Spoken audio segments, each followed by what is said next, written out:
જામનગર મહાનગરના વિવિધ વિસ્તારોના અગ્રણી કાર્યકરોને કાર સેવકો દ્વારા અયોધ્યાથી આવેલ ખાસ અક્ષત કળશ ભગવાન શ્રી રામનો ફોટો અને આમંત્રણ પત્રિકા અપાયા હતા.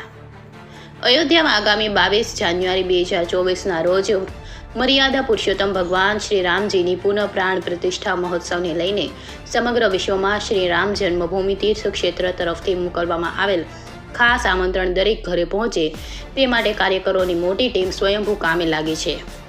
જામનગર જિલ્લામાં વિવિધ ધાર્મિક સામાજિક સંગઠનો અને અગ્રણી સંસ્થાઓના 2500થી 3000 મુખ્ય કાર્યકરો દ્વારા શ્રી રામ જન્મભૂમિ તીર્થ ક્ષેત્ર સમિતિ જામનગરના નેજા હેઠળ જુદી જુદી ટીમો બનાવી અયોધ્યાથી આવેલ ખાસ અક્ષત કળશ ભગવાન શ્રી રામનો ફોટો અને આમંત્રણ પત્રિકા દ્વારા દરેક ઘરોમાં વસતા રામ ભક્તોને ઐતિહાસિક ક્ષણના સાક્ષી બનવા આમંત્રણ પાઠવવા માટેનું આયોજન થયું છે. જામનગરના રાષ્ટ્રીય સ્વયંસેવક સંઘ કાર્યાલય ખાતે જામનગર મહાનગરના 11 પ્રખંડોના મુખ્ય કાર્યકરોની અગત્યની બેઠક મળી હતી.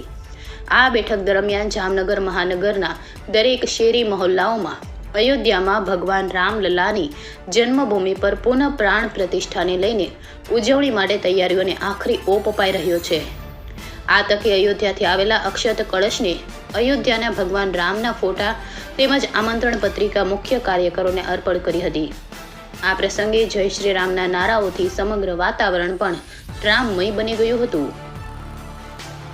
સંજીવ રાજપૂત, જામનગર. જય શ્રી રામ. રામ જન્મભૂમિ તીર્થ ક્ષેત્રના કાર્યકર ભરતભાઈ ડાંગરિયા.